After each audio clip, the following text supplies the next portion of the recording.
Okay, this is an article from the female section of the Mail Online, and this dates back to 2009. And the headline of the thing is Women Are More Unhappy Despite 40 Years of Feminism, Claims Study. Now, there are all sorts of these studies that come out, and the Mail and other publications are going to report these things. But I was looking earlier on today at loads of claims that single women are more happy than single men. Even Pew Research has suggested in the United States that uh, women are happier being single than men, or they're more likely to be. But I've seen other articles, which I go along with, where women will openly lie about this and pretend that they're happy being single because they don't like admitting that they're a fucked up mess. Anyway, I'm gonna actually let me switch to another Daily Mail article. Give me a moment. Why won't anyone believe it when a woman says she is happy to be single? And this is from the Mail Online, from their female section. This is from 2014. Well, maybe things have changed since then. I was under the impression myself that all the surveys coming out on women's happiness in particular, and they should of course pay equal attention to men, that men have remained relatively happy, but women have become more miserable since the 50s. And it was in the 60s that feminazis started coming out with all this phraseology: change the kitchen sink, slaving over a hot stove. And they persuaded women that their lives were unfulfilled, which many housewives still believe to this day, because feminists hate women. I'll come back to that in a moment. But women's heads are being bounced around from pillar to post, and it's no wonder that they're such a fucked up mess. And it's no wonder that there are loads of reasons, of course: divorce mainly, false accusations of domestic violence. But this is another reason not to marry a woman. I was also looking at articles earlier on about how so many women believe that they're settling for a guy. And I've said this before: these wicked women who want to marry a man who they believe is inferior to them and they deserve better. They should say to that man's mother, "Look, I'm just settling for him because he's the best I can do." Anyway, I'm not going to cover the second article. I'll leave a link in the description box if you want to have a look at it. It's got hundreds of comments on it. Interestingly enough, the first one, which I'm going to switch back to now, the one about women are more unhappy. So let's have a look at it. Women are less happy nowadays despite 40 years of feminism, a new study claims. Well, first of all, like I said, I've seen these studies showing that women are less happy, and feminists hate women. And I'm going to give you a quote. As I've already read this article, I know that Erin Pizzey, the refuge movement, the woman who founded the women's refuge movement, a former feminist who's mixed with thousands of feminists in the 60s and the 70s, and who I've had the privilege of meeting personally. She said of feminists, they hate heterosexual women even more than they hate men. And when I met her back in 2004, I asked her about this. I said, "So these feminists who drove you out of your refuge movement, they were lesbians?" And she said, No, they weren't lesbians. And it took me a long time to work out that heterosexual feminists hate women even more than they hate men. Pizzey's right. And another quote from her: they hate, no, I've already done that one. "They are violent and very disturbed women, and they need help." I met her back in, like I say, 2004, and no one else is ever going to say this for me. It was at a domestic violence charity awards ceremony, their annual awards ceremony down in England, and I shared an award with her. For her, it was just another lifetime achievement award. For me, it was I'd done maybe 10 years' work in the field of domestic violence. So it's absolutely amazing that, even to me, that I've yet to make a video about domestic violence. I've mentioned the link between the domestic violence industry, the racket, and the divorce racket. But I've never really got round to talking about domestic violence in depth. I really should do that. Anyway, so let's go through this article. I could actually go on about this one all day.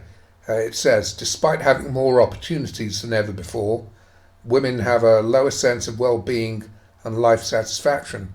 Well, what kind of satisfaction is there to be found in the workplace? I used to enjoy my job back in the 20s, in my 20s, and I thoroughly enjoyed it, but it gets to a point when you get fed up, and if you're a woman, you want to have children, well, you want to mess around with one foot in the workplace, another foot in the home.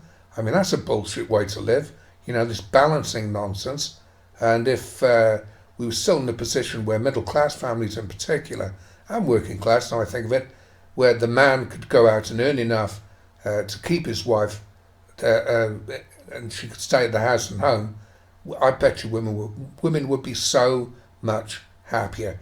I'd love to see surveys, in fact I'm going to go and look for them after I've done this video, on how many women genuinely are happy going out to work rather than being mothers, particularly 30 years old and over.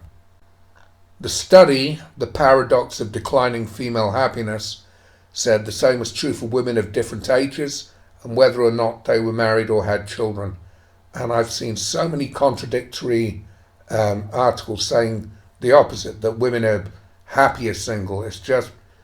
Again, you see women are getting their heads bounced around by all these bloody statistics and these surveys, and God knows who finances them. I'm going to go over time if I don't rattle through this pretty quickly.